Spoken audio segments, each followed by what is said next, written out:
അഗ്നിജ്വാല A deep love story ഭാഗം 56. 2 ദിവസങ്ങൾക്ക് ശേഷം ഇന്നാണ് ജ്വാലയും അഗ്നിയും തിരികെ കൗസ്തുഭത്തിലേക്ക് പോകുന്നത്. കിച്ചു വൈകുന്നേരം ഡിസ്ചാർജായി വരുമെന്ന് അറിഞ്ഞതുകൊണ്ട് തന്നെ അവൻ വന്നിട്ടേ അഗ്നിയും ജ്വാലയും തിരികെ പോവും. ജ്വാല പൊന്നൂനോട് അഗ്നി കോളേജിൽ വിടാമെന്നും ഡാൻസ് പഠിക്കാൻ വിടാമെന്നും ഒക്കെ പറഞ്ഞത് സന്തോഷത്തോടെ പറഞ്ഞപ്പോൾ പൊന്നൂന് അതിനേക്കാൾ സന്തോഷമായിരുന്നു. കിച്ചു അവളെ വിവാഹം കഴിച്ചിരുന്നെങ്കിൽ ഒരിക്കലും ജ്വാലയുടെ ഇതുപോലൊരു ചിരിക്കുന്ന മുഖം കാണാൻ സാധിക്കുമായിരുന്നില്ല എന്ന് പൊന്നു ഓർത്തു. അഗ്നി മുറ്റത്തിറങ്ങി ഒരു കോളിലായിരുന്നു. വ്യാസാണ് അവനെ വിളിക്കുന്നത്. അവനോട് സംസാരിച്ച് തിരിഞ്ഞപ്പോഴാണ് അഗ്നി പുറത്തേക്ക് ഇറങ്ങി വരുന്ന പൊന്നൂനെയും ജ്വാലയും കണ്ടത്. അവൻ സംശയത്തോടെ ജ്വാലയുടെ കയ്യിലുള്ള ഡ്രസ്സിലേക്ക് നോക്കി. ജ്വാല അവനെ നോക്കി ചിരിച്ച് പൊന്നൂനോടൊപ്പം നടന്നു. അതെ, ഒന്ന് നിന്നേ, അവൻ രണ്ടാളോടും വിളിച്ചു പറഞ്ഞു. ഇരുവരും അവനെ സംശയത്തോടെ തിരിഞ്ഞു നോക്കി. എടാ, ഞാൻ വിളിക്കാട്ടോ. അത്രയും പറഞ്ഞ് ഫോൺ കട്ടാക്കി അഗ്നി ജ്വാലയുടെ മുന്നിലായി വന്നു നിന്നു. എങ്ങോട്ടാ? കുളിക്കാൻ, അവള് പറഞ്ഞു. എവിടേക്ക് കുളിക്കാൻ? അഗ്നി പുരികമുയർത്തി. ഈ അഗ്നിയേട്ടൻ, ഞങ്ങൾ രണ്ടാള് കുളത്തിലേക്ക് അഗ്നിയേട്ടാ, വേഗം വരാ, പൊന്നു പുഞ്ചിരിയോടെ പറഞ്ഞു. കുളത്തിലേക്കോ? കുഞ്ഞിനെ കൊണ്ടോ? ഏയ്, അതൊന്നും വേണ്ട, അവൻ പെട്ടെന്ന് പറഞ്ഞതും ജ്വാലയുടെ മുഖം വീർത്തുപോയി. അതെന്താ അങ്ങനെ? ഞാൻ പോയിട്ട് പെട്ടെന്ന് വരാ അഗ്നി, ജ്വാല പറഞ്ഞു നോക്കി. ഏയ്, അതൊന്നും ശരിയാവില്ല. കുഞ്ഞാ, അകത്ത് കയറിപ്പോയെ. നീ തന്നെയല്ലേ ഇന്നലെ എന്നോട് പറഞ്ഞ് നിനക്ക് നീന്താൻ അറിയില്ലാന്ന്. അവൻ അവളെ നോക്കി കണ്ണുരുട്ടി.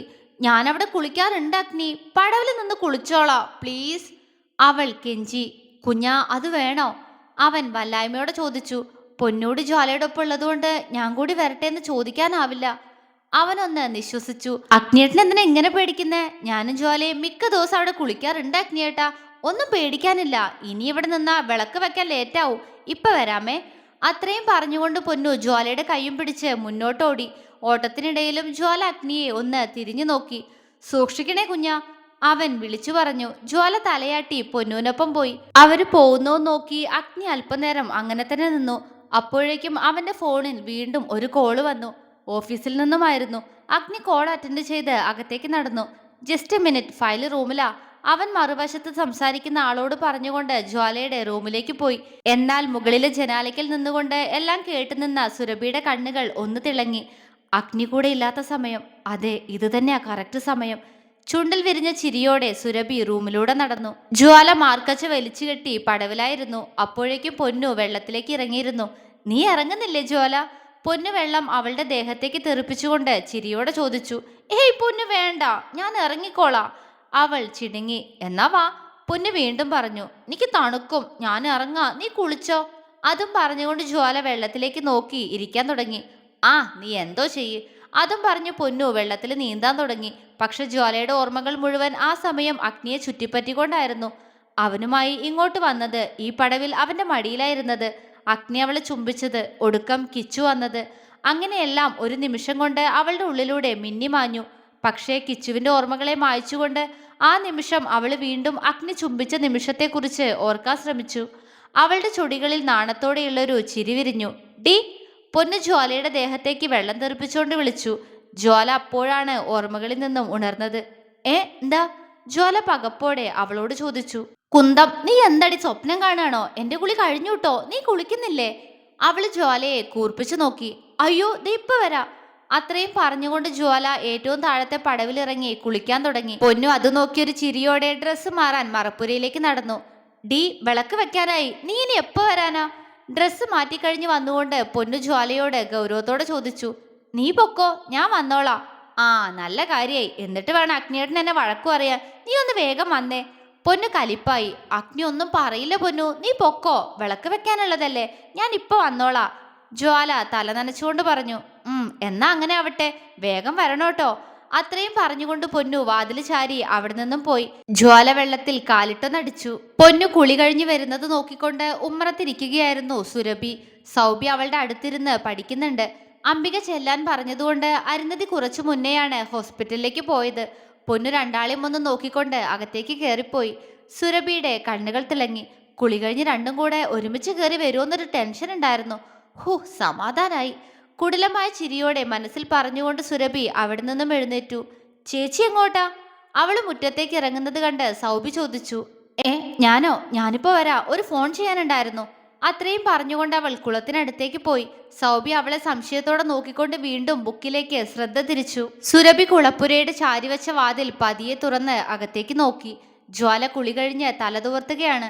സുരഭി പല്ല് കടിച്ചുകൊണ്ട് അവളെ നോക്കി. നിനക്കെന്റെ അഗ്നിയെ തന്നെ വേണം അല്ലേ? ജീവിപ്പിക്കാടി ഞാൻ നിന്നെ അവന്റെ കൂടെ. അവൾ ഉള്ളിൽ നുരഞ്ഞു പൊന്തുന്ന ദേഷ്യത്തോടെ സ്റ്റെപ്പ് ഇറങ്ങി. തന്റെ പുറകിലായി ആരോ വന്നു നിൽക്കുന്നത് പോലെ തോന്നി. ജ്വാല പുറകിലേക്ക് തിരിഞ്ഞു നോക്കി. എന്നാൽ അതേ നിമിഷം തന്നെ സുരഭി ഊക്കോടെ അവളെ വെള്ളത്തിലേക്ക് തള്ളിയിട്ടിരുന്നു. ജ്വാല ശ്വാസം കിട്ടാതെ വെള്ളത്തിലൊന്ന് ഉയർന്നു പോയി. അതേ നിമിഷം അവൾ കണ്ടു തന്നെ വെറുപ്പോടെ നോക്കി നിൽക്കുന്ന സുരഭിയെ. ചേച്ചി അത്രയും വിളിച്ചപ്പോഴേക്കും അവള് വീണ്ടും വെള്ളത്തിൽ മുങ്ങിപ്പോയി. ആ കാഴ്ച സന്തോഷത്തോടെ കണ്ടുകൊണ്ട് സുരഭി തിരിഞ്ഞു നടന്നു.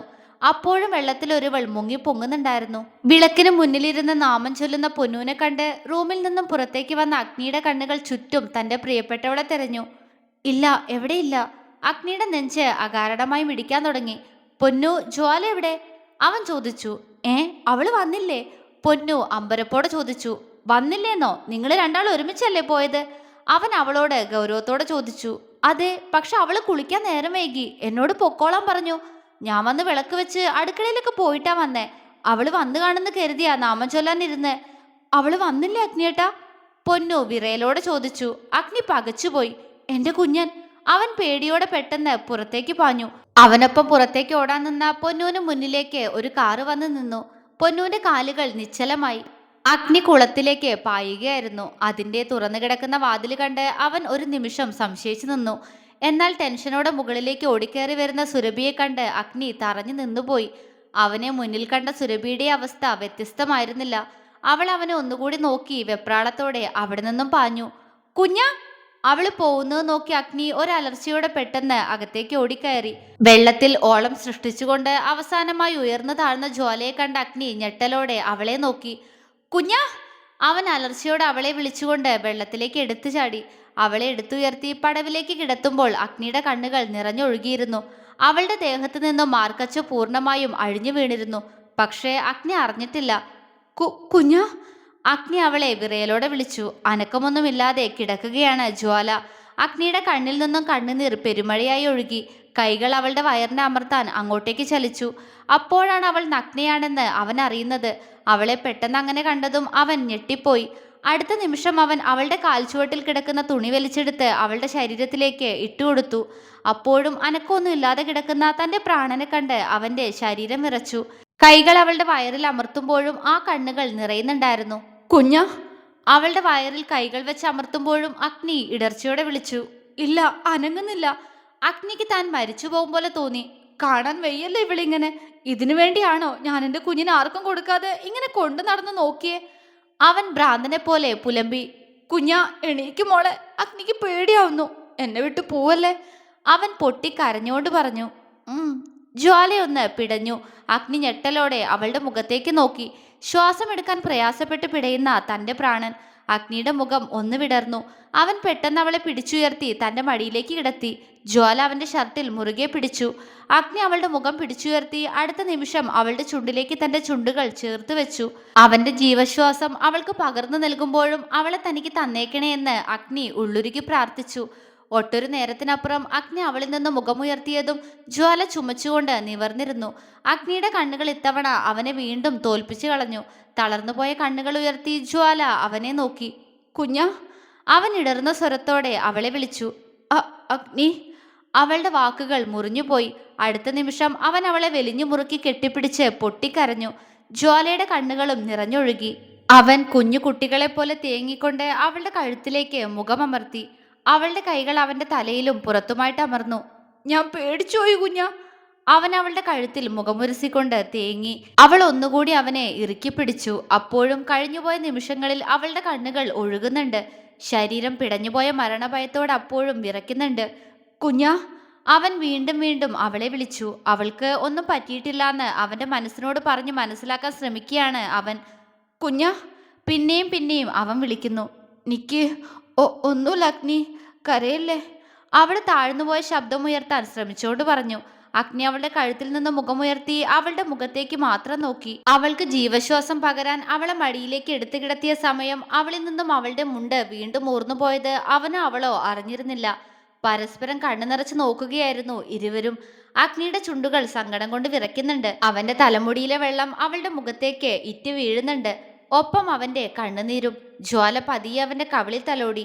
അഗ്നി അവളുടെ ആ കൈകൾക്ക് മുകളിൽ കൈ ചേർത്ത് അവളെ കണ്ണു നിറച്ച് നോക്കി. കരയണ്ട നിക്ക്, ഒന്നുമില്ല അഗ്നി, പേടിച്ചോ? ഉം ഞാൻ എന്നെ വിട്ടു പോയിന്ന്. അഗ്നി അവളുടെ കൈ പിടിച്ചെടുത്ത് ഉള്ളം കൈയിൽ അമർത്തി മുത്തിക്കൊണ്ട് തേങ്ങിക്കൊണ്ട് പറഞ്ഞു.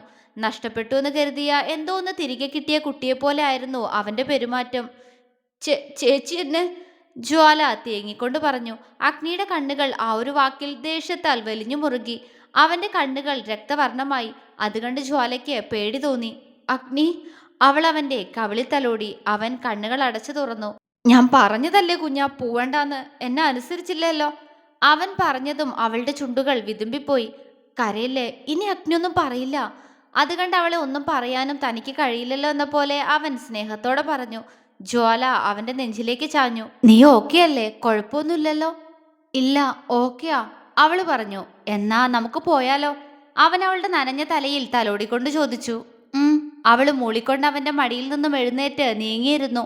എന്നാൽ അടുത്ത നിമിഷം ശരീരത്തിലേക്ക് അടിച്ച് തണുത്ത കാറ്റിൽ ജ്വാലയുടെ ഉള്ളിലൂടെ ഒരു മിന്നൽ കടന്നുപോയി.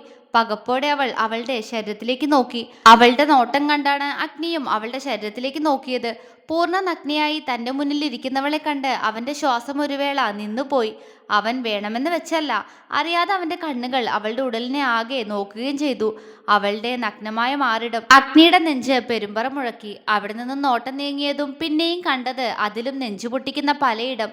അവളുടെ വയറും കടന്ന് നീങ്ങിയ ശ്വാസം പോലും നിന്നുപോയ നോട്ടത്തിൽ അവൻ വിറയലോടെ പെട്ടെന്ന് അവിടെ നിന്ന് നോട്ടം മാറ്റി അവളുടെ മുഖത്തേക്ക് ഒരു വെപ്രാളത്തോടെ നോക്കി. പകച്ചിരുന്ന ജ്വാലയുടെ കണ്ണുകൾ നിറഞ്ഞൊഴുകി. അവൾ പെട്ടെന്ന് അഗ്നിക്കരികിൽ വീണുപോയ തുണി വലിച്ചെടുത്ത് അവളുടെ ശരീരത്തിലേക്ക് ചേർത്ത് വെച്ച് പൊതിഞ്ഞ് പൊട്ടിക്കരഞ്ഞു. ആ നനഞ്ഞ തുണി കൊണ്ട് മറ്റെവിടേക്കും എത്തുന്നില്ല. മാറിടവും വയറും കടന്ന് അല്പം കൂടി മാത്രം താഴേക്ക് ഇറങ്ങിക്കിടന്ന നനഞ്ഞ വസ്ത്രം. എങ്കിലും പൂർണ്ണമായിട്ടും മറഞ്ഞിട്ടുമില്ല. തുടയും ശരീരഭാഗങ്ങൾ പിന്നെയും കാണുന്നത് പോലെ. ജ്വാലയുടെ ചുണ്ടുകൾ വിതുമ്പി. അത് കണ്ട് അഗ്നിയുടെ നെഞ്ചു വെങ്ങി. കുഞ്ഞാ, എന്തിനാ കരയുന്നേ? കാര്യം അറിയാമായിരുന്നിട്ടും അവൻ അവളോട് ദയനീയമായി ചോദിച്ചു. അവള് മറുപടി പറഞ്ഞില്ല. പക്ഷേ കരച്ചിലിന്റെ ശബ്ദം ഒന്നുകൂടി കൂടി. അഗ്നിയുടെ കണ്ണുകളിൽ വീണ്ടും നനവ് പടർന്നു. അവനൊന്ന് നിശ്വസിച്ചുകൊണ്ട് അവളെ അങ്ങനെ തന്നെ എടുത്ത് വീണ്ടും മടിയിലേക്ക് ഇരുത്തി. നഗ്നമായ ഉടൽ അവന്റെ ദേഹത്തമർന്നത് ഇത്തവണ അവനും അവളും ഒരുപോലെ അറിഞ്ഞു. ഇരുവരും വിറയലോടെ പരസ്പരം നോക്കാൻ കഴിയാത്തൊരു വല്ലായ്മയിലായിപ്പോയി. ജ്വാലയ്ക്ക് അവന്റെ മടിയിൽ നിന്ന് ഇറങ്ങാനും കഴിയില്ല. മാറിടം മാത്രമേ നേരെ മറിഞ്ഞിട്ടുള്ളൂ. അവൾക്കറിയാമത്. അവളെ അവനിൽ നിന്ന് ഒളിപ്പിക്കാൻ അവൾ അവനിലേക്ക് തന്നെ ഒളിച്ചിരുന്നു. അഗ്നിക്ക് അവളോട് ആ നിമിഷം വാത്സല്യം തോന്നിപ്പോയി. അവൻ അവളെ കംഫർട്ട് ആക്കിയേ സാധിക്കുമായിരുന്നുള്ളൂ. അങ്ങനെയല്ലേ പെണ്ണിന്റെ തേങ്ങൽ. തുടരും.